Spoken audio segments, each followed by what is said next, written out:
Baik, kita mulai dari biografi Katrin Kolkaba. Katrin Kolkaba terlahir sebagai Arno Katrin pada tanggal 28 Desember 1944 di Cleveland, Ohio.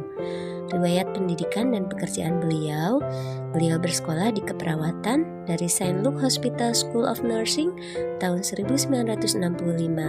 Kemudian praktek paruh waktu selama bertahun-tahun di bidang medikal bedah, perawatan jangka panjang, dan home care. Melanjutkan spesialisasi di bidang gerontologi sehingga menjadi kepala ruangan di unit demensia.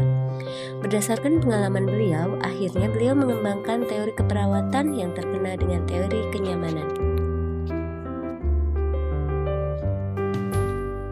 Masuk ke konsep utama teori kenyamanan. Menurut Peterson and Bridow tahun 2008, kenyamanan adalah pengalaman yang diterima seseorang dari suatu intervensi. Hal ini merupakan pengalaman langsung dan menyeluruh ketika kebutuhan fisik, psikospiritual, sosial, dan lingkungannya terpenuhi. Masuk ke paradigma keperawatan menurut Kolkaba. Yang pertama, pasien.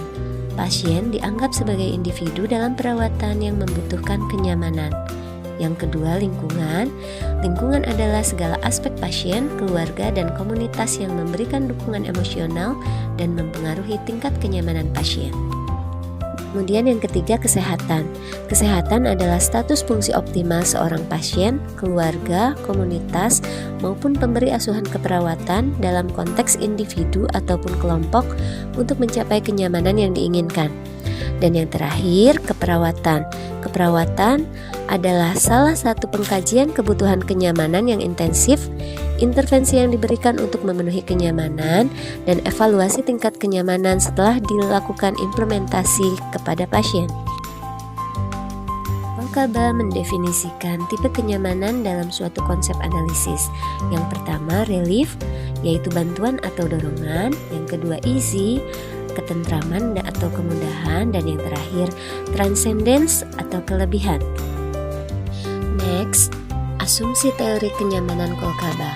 Yang pertama adalah clarity atau kejelasan. Kolkaba menjelaskan semua konsep teorinya secara teoritis, operasional, dan jelas sehingga mudah untuk dipahami. Yang kedua, simplicity atau kesederhanaan. Teori ini sangat sederhana karena rasa nyaman merupakan kebutuhan dasar manusia dan variabel. Variabel rasa nyaman ini dapat dijadikan tolak ukur keberhasilan pemberian intervensi keperawatan. Next, yang ketiga, generality atau keumuman.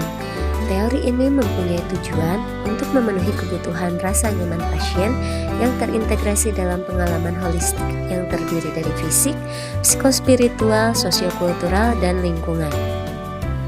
Yang keempat, accessibility atau aksesibilitas. Kolkaba telah melakukan banyak penelitian di berbagai praktek keperawatan dan mengembangkan berbagai tools tentang kenyamanan yang dapat dikembangkan ke penelitian lanjutan. And the last, yang kelima, dari variable consequence. Teori kenyamanan dapat digunakan sebagai kerangka untuk penilaian pasien. Aplikasinya, perawat dapat menilai tingkat nyeri dan kenyamanan pasien. Thank you for watching. Don't forget stay healthy and bye.